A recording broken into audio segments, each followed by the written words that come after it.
Welcome to Greenfoot Chapter 1.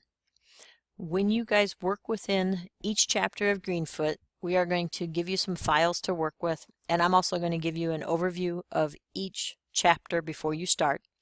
The topics in this particular chapter are basically going to be just working with the Greenfoot environment. We will introduce you to working with objects. Greenfoot is entirely an object-oriented environment, and we will work with methods. We're going to dig down, and your textbook is going to get pretty detailed and ask you questions about objects, something we call classes, methods, method calls, method signatures, method parameters, method return types, whether it's a void method, a command method, question method, types of data, integers and booleans. We will do this through two scenarios, leaves and wombats and asteroids. In order to access those scenarios, you will go to our Blackboard environment, you will go to your Greenfoot link, and you will go to Chapter 1. Depending on your instructor how it's set up, for example, you might have just a wombats folder here or file to download, or you might have it submitted as an assignment. This symbol here means it's an assignment. This means that it's a single file. And this up here means it's a link. So when you're working within course sites, that's what those different symbols mean. On this particular assignment, there's some instructions attached here. You would want to read those instructions. It says download the zipped file, and you want to save that in your folder. I'm already in the Spring 2017 folder. It's Leaves and Wombats. I've actually already downloaded it once. And then you're going to go and you're going to complete the exercises in the project and your Chapter 1 worksheet. When finished, upload the solution as a zipped file, and I'm going to step you through how to do that. Be sure to rename the file using your last name. And you can watch this video for more information. The worksheets that I'm referring to, again, depending on your instructor, you might find these in different locations. I have all of my worksheets in a linked folder, so if I need to update them, they're always refreshed, so to speak. And so our Chapter 1 worksheet looks like this. I've uploaded it, or I thought I had loaded it already. Maybe not. It looks like this. And so the Chapter 1 worksheet, think of it as a checklist. Like as you're going through each section in the textbook, just check off that you've done this, fill in the blanks. We're expecting you to do that. Some of those notes that you take, those are notes that you're taking basically. Those notes are going to be used to answer some of the questions on the exercises. At the very end is a note page on vocabulary basically. So you see some of the things that we mentioned, integers, booleans, a method signature, etc. So this is your note sheet that we will expect that you complete. And then you can, depending on your instructor, you may or may not be able to use that on future quizzes. But it is going to be your reference and your notes for the chapter. And you don't get to take the textbooks home, so you want to make good notes.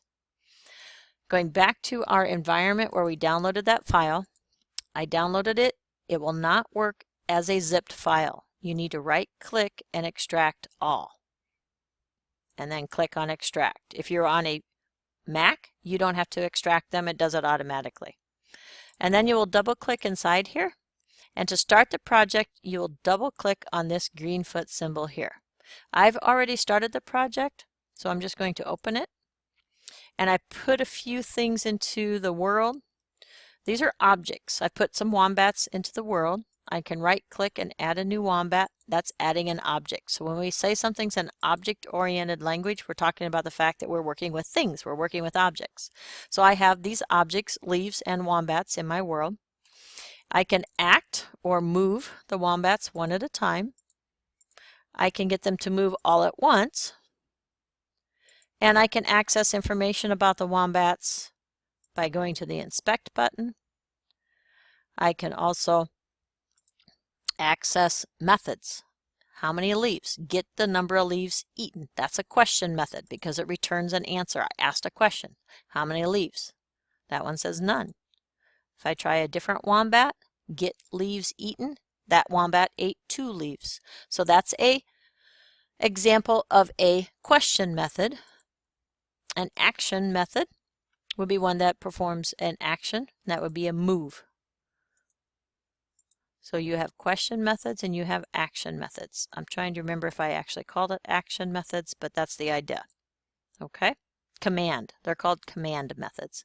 So if I want the wombat to eat a leaf, I'd have to get close to a leaf. I'm kind of cheating and moving it. I'd move the wombat, and then I have to say eat leaf. Those are commands. So anything that's an action is like a command. If it answers a question, get the number of leaves eaten. That one is hungry because he didn't eat any leaves yet. Then that's a question method. If I want to take a look at the code, that's where you're going to need to put in your academic header. I can double click on this, or I can right click and open editor. You can see this is blinking over here. It's telling me that I opened the editor window even though I can't see it. There's the editor window. If I double click on the other files, they show up here at the top. So all of that code that was running is here. You can see int for an integer as an example.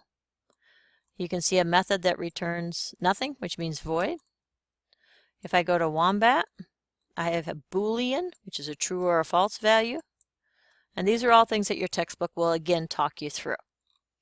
I'm going to wrap this up by pointing out you have a questions file here, which will be some of the questions from the worksheet that you will answer here. And then when you upload your file, all of those answers will be saved and they will be automatically uploaded, and that's how you submit your assignment. Before you submit an assignment, you're going to need to rename the file. If you look up here, this one happens to be named O'Loughlin Wombats 4.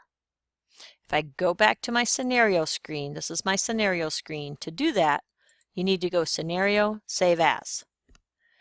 And then you can name it O'Loughlin. Well, not O'Loughlin, but your last name. And then Wombats, whatever version. Looks like I'm on version 5 right now.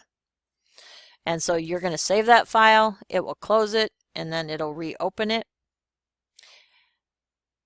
And it will have the new name on it.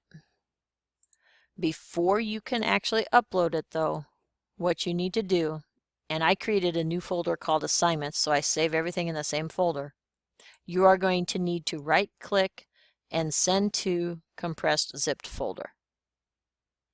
So you download a zip folder to work with it, you make edit to it, you rename it, and then before you send it back, you have to zip it in order for us to get it.